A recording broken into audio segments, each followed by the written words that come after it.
Hello friends, my name is Kajal और आप सभी का स्वागत है मेरे चैनल पर। और आज की इस वीडियो में हम डिस्कस करने वाले हैं यूपीडीएलएड सेकंड सेमेस्टर सब्जेक्ट सामाजिक अध्ययन। और फ्रेंड्स, आप सभी को हम बता दें कि हम गुप्त साम्राज्य यानी गुप्त काल, जिसको स्वर्ण काल युग भी कहा जाता है, इससे रिलेटेड हमने लघु उत्तरीय प्लस अति लघु उत्तरीय प्रश्न डिस्कस कर लिए हैं। बट आज के इस वीडियो में सबसे महत्वपूर्ण, जितने भी महत्वपूर्ण पॉइंट्स है आज की इस वीडियो में डिस्कस करने वाले हैं, क्योंकि इसी से रिलेटेड आपके एग्जाम में प्रश्न पूछे जाते हैं। तो चलिए फ्रेंड्स, शुरू करते हैं। वीडियो को लाइक कर दीजिए और अपने फ्रेंड्स मित्रों को शेयर कर दीजिए, ठीक है। और अगर आपने प्रीवियस भी वाला वीडियोस नहीं देखे हैं तो आप सभी को कमेंट्स बॉक्स में प्लेलिस्ट का लिंक मिल जाएगा या फिर डिस्क्रिप्शन बॉक्स में, आप वहां से जाकर देख सकते हो। सबसे पहले आप देख सकते हो कि यहाँ पहला पॉइंट कहता है कि, और फ्रेंड्स आप अच्छे से नोट्स बनाते रहिए क्योंकि ये बहुत ही महत्वपूर्ण है। देखिए, गुप्त साम्राज्य का उदय तीसरी शताब्दी के अंत में प्रयाग के निकट कौशाम्बी में हुआ था। पहले तो आप सभी को यही पता होना चाहिए कि जो इसका प्रारंभ हुआ था, उदय हुआ था, वो किस तरीके से हुआ था। तो गुप्त साम्राज्य का जो उदय हुआ था वो तीसरी शताब्दी के अंत में प्रयाग के निकट कौशाम्बी में हुआ था, ठीक है। और देखिए, गुप्त वंश के जो संस्थापक है वो कौन है, तो गुप्त वंश के संस्थापक श्री गुप्त और 240 से 200 ईसा पूर्व था, ठीक है। और देखिए फ्रेंड्स, अगर गुप्त साम्राज्य से रिलेटेड इसके बारे में कि क्या यह पूरा प्रोसेस था, तो आप बहुत ही आसानी से लिख सकते हो कि गुप्त साम्राज्य का उदय तीसरी शताब्दी के अंत में प्रयाग के कौशाम्बी में हुआ था और गुप्त वंश के जो संस्थापक थे वो श्री गुप्त यानी 240 से 200 ईसा पूर्व था, ईस्वी था। अब देखिए, श्री गुप्त का उत्तराधिकारी कौन था, तो श्री गुप्त का उत्तराधिकारी घटोत्कच, जो कि 280 से 320 ईस्वी तक शासन किया था। और इसके पहले 240 से और 280 ईस्वी तक श्री गुप्त ने किया था, ठीक है। उसके बाद 280 से और 220 तक घटोत्कच यानी जो श्री गुप्त के उत्तराधिकारी थे उन्होंने किया था। और उसके बाद देखिए, गुप्त वंश का प्रथम महान सम्राट, जैसे कि आप सभी को पता ही है कौन है, तो चंद्रगुप्त प्रथम था, ठीक है। ये बार बार प्रश्न पूछ लिया जाता है, ये बहुत ही महत्वपूर्ण है, ठीक है। यानी गुप्त वंश का प्रथम महान सम्राट कौन है, चंद्रगुप्त प्रथम। और यह 320 यानी आप कह सकते हो कि जो आपके चंद्रगुप्त प्रथम है ये घटोत्कच के बाद राजगद्दी पर बैठे, ठीक है। इन्होंने 320 ईस्वी में गद्दी पर बैठा। इसने लिच्छवी राजकुमारी देवी से विवाह किया और इसने महाराजाधिराज की उपाधि धारण की। तो देखिए किस तरीके से आप सभी को बहुत ही कहानी जैसे समझ में आ जाएगा। सबसे पहले गुप्त साम्राज्य की स्थापना अब तीसरी शताब्दी के अंत में प्रयाग के कौशाम्बी में हुआ था और गुप्त वंश के संस्थापक जो थे वो श्री गुप्त जो कि 240 से 280 ईस्वी तक शासन किए। उसके बाद श्री गुप्त के जो उत्तराधिकारी थे वो घटोत्कच, जो कि 280 से 320 ईस्वी तक शासन किए। और उसके बाद सबसे महान यानी गुप्त, आप कह सकते हो गुप्त वंश का प्रथम महान सम्राट जो था वो चंद्रगुप्त थे, ठीक है। चंद्रगुप्त प्रथम, जो कि 320 ईस्वी में गद्दी पर बैठे और इन्होंने जो शादी किया था वो इन्होंने लिच्छवी राजकुमारी देवी से विवाह किया था और इन्होंने मतलब कि आप कह सकते हो कि महाराजाधिराज की उपाधि धारण कर ली। तो इससे रिलेट करके भी प्रश्न पूछ लिए जाते हैं कि महाराजाधिराज की उपाधि किसने धारण की, तो चंद्रगुप्त प्रथम ने। आगे बढ़ते हैं। तो गुप्त संवत यानी 319 से 320 ईस्वी की शुरुआत चंद्रगुप्त प्रथम ने की है। यानी जो गुप्त संवत है इसकी जो शुरुआत किसने किया है, तो चंद्रगुप्त प्रथम ने 319 और 320 ईस्वी में। और चंद्रगुप्त प्रथम का उत्तराधिकारी जो था वो समुद्रगुप्त हुआ था। बहुत ही महत्वपूर्ण प्रश्न है, चंद्रगुप्त का प्रथम उत्तराधिकारी कौन था, तो समुद्रगुप्त जो कि 335 ईस्वी में गद्दी पर बैठा था, ठीक है। और इसने आर्यव्रत के 9 शासकों और दक्षिणावर्त के 12 शासकों को पराजित किया और इन्हीं विजयों के कारण इसे भारत का नेपोलियन कहा जाता है। बहुत ही महत्वपूर्ण प्रश्न है। देखिए सबसे पहला पॉइंट कि चंद्रगुप्त का प्रथम उत्तराधिकारी कौन था, तो समुद्रगुप्त था, जो कि गद्दी पर आसीन हुआ। ठीक है, जो कि गद्दी पर कब बैठा था तो 335 ईस्वी में, और इससे पहले जो चंद्रगुप्त प्रथम थे वो 320 ईस्वी में गद्दी पर बैठे थे। तो इस तरीके से जो समुद्रगुप्त थे वो आर्यव्रत के 9 शासकों और दक्षिणावर्त के 12 शासकों, आप देख सकते हो कि आर्यव्रत के 9 शासकों और दक्षिणावर्त के 12 शासकों को हराया था, पराजित किया था, और इन्हीं सभी जीत के कारण ही इनको भारत का नेपोलियन कहा जाता है। अब देखिए फ्रेंड्स, समुद्रगुप्त का दरबारी कवि हरिश्रेष्ठ था। बहुत ही महत्वपूर्ण ये प्रश्न इस तरीके से रिलेट करके पूछता है कि समुद्रगुप्त का दरबारी कवि कौन था, तो वो हरिश्रेष्ठ था जिसने इलाहाबाद प्रशस्ति लेख की रचना की है। तो इलाहाबाद प्रशस्ति लेख की रचना किसने की है, तो हरिश्रेष्ठ ने की है, और जो हरिश्रेष्ठ था वो समुद्रगुप्त का दरबारी कवि था। बहुत ही महत्वपूर्ण फैक्ट से आप अपने कॉपी में अच्छे से नोट डाउन कर लीजिएगा, ठीक है।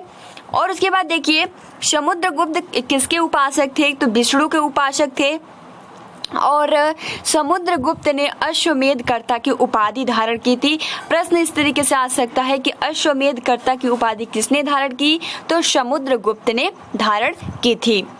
समुद्रगुप्त जो थे वो संगीत प्रेमी था। ऐसा अनुमान उसके सिक्के पर उसे वीणा वादन करते हुए लगाया गया है। उसके बाद देखिए, समुद्रगुप्त ने विक्रमक की उपाधि धारण की थी। इन्हें कविराज भी कहा जाता है। देखिए इनको किस किस नाम से, कौन कौन से उपाधि इन्होंने धारण की है। तो पहला पॉइंट तो आप यही देख सकते हो कि इनको अश्वमेध कर्ता की उपाधि मतलब धारण की थी। उसके बाद इनको विक्रमक की उपाधि भी मिली थी, और इन्हें कविराज भी कहा जाता था, और ये संगीत प्रेमी भी थे क्योंकि इनके सिक्के पर उन्हें वीणा वादन करते हुए दिखाया जाने से लगाया गया है, ठीक है। उसके बाद देखिए, समुद्रगुप्त का उत्तराधिकारी चंद्रगुप्त सेकंड यानी द्वितीय हुआ, जो कि 380 ईस्वी में राजगद्दी पर बैठा। तो पूरा प्रोसेस आप सभी को बहुत ही आसानी के साथ गुप्त वंश, सबसे पहले तो गुप्त वंश का जो संस्थापक था वो श्रीगुप्त था, उसके बाद से घटोत्कच हुआ, उसके बाद से चंद्रगुप्त प्रथम हुए, उसके बाद से समुद्रगुप्त, और उसके बाद से चंद्रगुप्त द्वितीय आए हैं। अब उसके बाद देखते हैं, जो कि 380 ईस्वी में गद्दी पर बैठे थे। चंद्रगुप्त द्वितीय के शासनकाल में चीनी बौद्ध यात्री फहियान भारत आया था। देखिए बहुत ही महत्वपूर्ण ये प्रश्न इससे रिलेट करके बार बार पूछता है कि जो फहियान, जो चीनी यात्री, बौद्ध यात्री जो कि भारत आया था, वो किसके शासनकाल में आया था, तो चंद्रगुप्त द्वितीय के शासनकाल में आया था। और शकों पर विजय के उपलक्ष्य में चंद्रगुप्त द्वितीय ने चांदी के सिक्के चलाए थे। यानी चांदी के सिक्के चलाने का श्रेय भी किसको जाता है, तो चंद्रगुप्त द्वितीय को ही जाता है, ठीक है, जब शकों पर विजय के उपलक्ष्य में। और उसके बाद देखिए, चंद्रगुप्त द्वितीय का उत्तराधिकारी कौन था, तो कुमार गुप्त फर्स्ट, या आप इसको गोविंद गुप्त कह सकते हो, ठीक है, जिनका जो गद्दी पर बैठे 415 ईस्वी से 454 ईस्वी पर गद्दी पर आसीन हुए थे। यानी चंद्रगुप्त द्वितीय के बाद जो आए वो आए थे कुमार गुप्त प्रथम या गोविंद गुप्त प्रथम भी कह सकते हो, ठीक है। और नालंदा विश्वविद्यालय की स्थापना किसने की थी, तो कुमार गुप्त ने ही की। बहुत ही महत्वपूर्ण ये पॉइंट है, ठीक है, नालंदा विश्वविद्यालय की स्थापना किसने की है, तो कुमार गुप्त ने ही की थी। उसके बाद देखिए कि कुमार गुप्त प्रथम का उत्तराधिकारी जो था वो स्कंद गुप्त हुआ। देखिए पूरा प्रोसेस आप एक चार्ट के थ्रू समझेंगे ना तो बहुत ही आसानी के साथ पूरा क्रमबद्ध तरीके से, क्योंकि क्रमबद्ध तरीके से भी रिलेट करके क्वेश्चन पूछ लिए जाते हैं। तो देखिए कुमार गुप्त प्रथम के बाद जो उत्तराधिकारी उनके हुए वो स्कंद गुप्त, जो कि 455 से 467 ईस्वी तक वो शासन किए। और स्कंद गुप्त ने गिरनार पर्वत पर स्थित सुदर्शन झील का पुनर्नोर्दन किया था। आप कह सकते हो कि पुनरुद्धार किया था, यानी इन्होंने ही इसको बनाया था, ठीक है, सुदर्शन झील, या फिर आप कह सकते हो गिरनार पर्वत पर स्थित सुदर्शन झील को। और देखिए स्कंद गुप्त ने पर्णदत्त को सौराष्ट्र का गवर्नर नियुक्त किया था। जो पर्णदत्त था इसको किसने सौराष्ट्र का गवर्नर नियुक्त किया था, तो स्कंद गुप्त ने। और स्कंद गुप्त के शासनकाल में ही हुड़ों का आक्रमण शुरू हो गया। और अंतिम गुप्त जो शासक था वो कौन था, प्रश्न बार बार पूछा जाता है कि अंतिम जो गुप्त शासक था वो विष्णुगुप्त था, ठीक है। तो अंतिम गुप्त शासक कौन था? तो विष्णुगुप्त था। गुप्त साम्राज्य की सबसे प्रादेशिक इकाई देश थी, जिसके शासक को गोपना कहा जाता था, और एक दूसरी प्रादेशिक इकाई भुक्ति थी, जिसे शासक उपरी कहलाते थे। भुक्ति के नीचे विषय नामक प्रशासनिक इकाई होती थी, जिसके प्रमुख विषयपति कहलाते थे। और देखिए अगला जो पॉइंट कहता है कि पुलिस विभाग का मुख्य अधिकारी जो था वो क्या कहलाता था? तो दंडपाशी कहलाता था। ठीक है, तो बहुत ही महत्वपूर्ण प्रश्न है कि जो पुलिस अधिकारी थे उस टाइम यानी गुप्त काल में आप कह सकते हो कि दंडपाशी कहलाते थे। ठीक है, और उसके बाद देखिए पुलिस विभाग के साधारण कर्मचारियों को चाट या भाट कहा जाता था। ठीक है, चाट एवं भाट कहा जाता था। तो इससे भी बहुत ही प्रश्न पूछे जाते हैं, जो कि पुलिस विभाग के जो भी अधिकारी थे उनको दंडपाशिक, और जो भी उसमें कर्मचारी थे उनको चाट एवं भाट कहा जाता था। प्रशासन की सबसे छोटी इकाई क्या थी? ग्राम थी, और ग्राम का प्रशासन ग्राम सभा द्वारा संचालित होता था, और ग्राम सभा का प्रमुख जो मुखिया था वो ग्रामिक कहलाता था। देखिए यानी ग्राम सभा का मुखिया क्या कहलाता था? तो ग्रामिक कहलाता था, एवं अन्य सदस्य जो कहलाते थे वो महत्तर कहलाते थे। अब देखिए ग्राम समूहों की छोटी इकाई को पेट कहा जाता था, और गुप्त शासक कुमार गुप्त के दामोदरपुर ताम्रपत्र में भूमि बिक्री संबंधी अधिकारियों की क्रियाकलापों का उल्लेख है। और देखिए भू राजस्व का कुल उत्पादन 1/4 भाग से 1/6 भाग हुआ करता था। और हमने जैसे डिस्कस भी किया था, जो उनका आर्थिक स्थिति, राजनीतिक स्थिति बहुत ही अच्छा था। ठीक है, आर्थिक उपयोगिता के आधार पर निम्न प्रकार की भूमि थी। क्षेत्र जैसे कृषि करने की योग्य भूमि भी थी, वास करने का योग्य भूमि, चारागाह भूमि, पशुओं के चारा योग्य भूमि, सील ऐसी भूमि जो जोतने योग्य नहीं होती थी, अपरहत ऐसी भूमि जो जंगली होती थी। ठीक है, और देखिए फ्रेंड्स यहाँ से अब स्टार्ट हो रहा है कि गुप्तकालीन की प्रसिद्ध मंदिर। तो गुप्तकालीन की प्रसिद्ध मंदिर जो है इसमें सबसे महत्वपूर्ण है विष्णु मंदिर। ठीक है, जो कि कहाँ पे स्थित है? तो तिगवा जबलपुर मध्य प्रदेश में स्थित है। शिव मंदिर भी सबसे महत्वपूर्ण है, जो कि भुमरा और नागौद मध्य प्रदेश में है। ठीक है, अभी आप सभी को फिलहाल में पता ही चलता होगा मध्य प्रदेश से रिलेट करके शिव मंदिर, विष्णु मंदिर, पार्वती मंदिर जो कि नैना कुठार में मध्य प्रदेश में ही स्थित है। ठीक है, और उसके बाद दशा अवतार मंदिर जो है देवगढ़ ललितपुर अपने उत्तर प्रदेश में स्थित है। शिव मंदिर खो नागौर ये मध्य प्रदेश में स्थित है। और उसके बाद देखिए भीतरगांव मंदिर, लक्ष्मण मंदिर भीतरगांव कानपुर उत्तर प्रदेश में, यानी आप कह सकते हो भीतरगांव मंदिर या लक्ष्मण मंदिर ये सब कानपुर यानी उत्तर प्रदेश में ही स्थित है। अब देखिए फ्रेंड्स यहाँ पे सिंचाई के लिए रहट या घंटी यंत्र का प्रयोग किया जाता था। बहुत ही महत्वपूर्ण है, रहट या घंटी यंत्र का किस काल में प्रयोग किया जाता था? तो गुप्त काल में। और श्रेणी के प्रधान को ज्येष्ठक कहा जाता था। और देखिए गुप्त काल में उज्जैन सर्वाधिक महत्वपूर्ण व्यापारिक केंद्र था, यानी जो व्यापार का सबसे महत्वपूर्ण केंद्र था वो उज्जैन था। और गुप्त राजाओं ने सर्वाधिक स्वर्ण मुद्राएं जारी की, और इनकी स्वर्ण मुद्राओं को अभिलेखों में दिनार कहा गया है, यानी जो इनका जो भी मुद्रा था इनको अभिलेखों में दिनार कहा जाने लगा है। अब देखिए कायस्थों का सर्वप्रथम वर्णन याज्ञवल्क्य की स्मृति में मिलता है। ठीक है, और जाति के रूप में कायस्थों का सर्वप्रथम वर्णन ओशनम स्मृति में मिलता है। नेक्स्ट जो आपका महत्वपूर्ण पॉइंट है कि विंध्य जंगल में शबर जाति के लोग अपने देवताओं को मनुष्य का मांस चढ़ाते हैं। ठीक है, यानी जो विंध्य जंगल में जो भी शबर जाति के लोग हैं वो अपने देवता को मनुष्य का मांस चढ़ाते हैं। और पहली बार किसी के सती होने का प्रमाण 510 ईस्वी के भानुगुप्त के एरड़ अभिलेख से मिलता है। पहली बार, सबसे महत्वपूर्ण पहली बार जो ये प्रमाण मिला 510 ईस्वी में कि भानुगुप्त के एरड़ अभिलेख से मिलता है, जिसमें किसी भोजराज की मृत्यु पर उसकी पत्नी सती होने का उल्लेख है। गुप्त काल में वेश्यावृत्ति करने वाली महिलाओं को गड़िका कहा जाता था, और वृद्ध वेश्याओं को कुटनी कहा जाता था, यानी जो वेश्या उस टाइम में थी जो भी महिला उनको गड़िका कहा जाता था, और जो वृद्ध वेश्याएं थी उनको कुटनी कहा जाता था। गुप्त सम्राट वैष्णव धर्म के अनुयायी थे। ठीक है, और उन्होंने इसे राजधर्म बनाया था, और विष्णु का वाहन गरुड़ गुप्तों का राज चिन्ह था। ठीक है, यानी जो आप कह सकते हो कि जो गुप्त काल का जो राज चिन्ह था वो क्या था, गरुड़ था, यानी विष्णु का जो वाहन गरुड़ था वो गुप्तों का राज चिन्ह था। गुप्त काल में वैष्णव धर्म संबंधी सबसे महत्वपूर्ण अवशेष मिला। और फ्रेंड देखिए यहाँ पे जिला ललितपुर का दशावतार मंदिर जो कहाँ स्थित है, उत्तर प्रदेश में, और यह बेतवा नदी के तट पर स्थित है।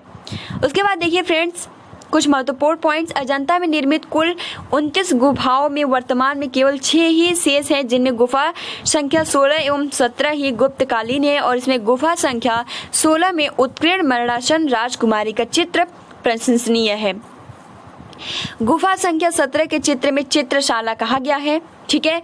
और इस चित्रशाला में बुद्ध के जन्म, सबसे महत्वपूर्ण बुद्ध के जन्म, जीवन, महाविनिष्क्रमण, महापरिनिर्वाण की घटनाओं से संबंधित चित्र, देखिए कितना सुंदर लग रहा होगा, ठीक है। जो गुफा बना है 17, ठीक है, जिसे चित्रशाला कहा गया है, जिसमें बौद्ध के जब वो घर त्यागे, यानी आप कह सकते हो महाविनिष्क्रमण, महापरिनिर्वाण की घटनाओं से संबंधित चित्र बनाए गए हैं।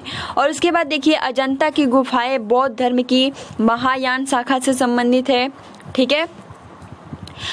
और गुप्त काल में निर्मित अन्य गुफा बाघ की गुफा है, जो बाघ नामक स्थान पर विंध्य पर्वत को काटकर बनाई गई है। और चंद्रगुप्त द्वितीय के शासनकाल में संस्कृत भाषा का सबसे प्रसिद्ध कवि कौन है, तो कालिदास है, ठीक है। और चंद्रगुप्त द्वितीय के दरबार में रहने वाला आयुर्वेद चार्य जो था वो धन्वंतरी थे। और गुप्त काल में विष्णु शर्मा द्वारा लिखित पंचतंत्र को संसार का सर्वाधिक प्रचलित ग्रंथ माना गया है। बाइबल के बाद इसका स्थान दूसरा है। कौन, तो पंचतंत्र, किसने इसका रचना किया है, तो विष्णु शर्मा ने किया है, जिसको 5 भागों में बांटा गया है। मित्रवेद, मित्रलाभ, संधि विग्रह, लब्ध, प्रणाश और अपरीक्षा कारित्व। आर्यभट्ट ने आर्यभट्टियम सूर्य सिद्धांत नामक ग्रंथ लिखे और इसी ने सर्वप्रथम बताया है कि पृथ्वी सूर्य के चारों ओर घूमती है। चंद्रगुप्त द्वितीय के दरबार में रहने वाले प्रमुख विद्वान वाराहमिहिर, धन्वंतरी, ब्रह्मा गुप्त आदि थे। उसके बाद देखिए पुराणों की वर्तमान रूप में रचना गुप्त काल में हुई है। इसमें ऐतिहासिक परंपराओं का उल्लेख है। संस्कृत गुप्त राजाओं की शासकीय भाषा थी, यानी जो संस्कृत थी ये गुप्त राजाओं की शासकीय भाषा थी। गुप्त काल में चांदी के सिक्कों रुपये का कहा जाता था, ठीक है, यानी जो चांदी के सिक्के थे उनको रुपया का कहा जाता था। उसके बाद देखिए याज्ञवल्क्य, नारद, कात्यायन एवं बृहस्पति स्मृतियों की रचना गुप्त काल में ही हुई है। सबसे महत्वपूर्ण याज्ञवल्क्य हो गया, नारद हो गया, कात्यायन हो गया, बृहस्पति स्मृति की रचना गुप्त काल में हुई है। और मंदिर बनाने की कला का जन्म गुप्त काल में ही हुआ है। और उसके बाद देखिए त्रिमूर्ति की अवधारणा का विकास गुप्त काल में ही हुआ है। और देखिए फ्रेंड्स अगला जो आपका महत्वपूर्ण पॉइंट है कि गुप्त काल लौकिक साहित्य की सर्जना के लिए स्मरणीय है, ठीक है, जिसमें भास के 13 नाटक इसी काल के हैं। शूद्र का लिखा नाटक मृच्छकटिकम या माटी का खिलौना गाड़ी, जिसमें निर्धन ब्राह्मण के साथ वैश्या का प्रेम वर्णित है और प्राचीन नाटकों में सर्वोत्कृष्ट माना जाता है।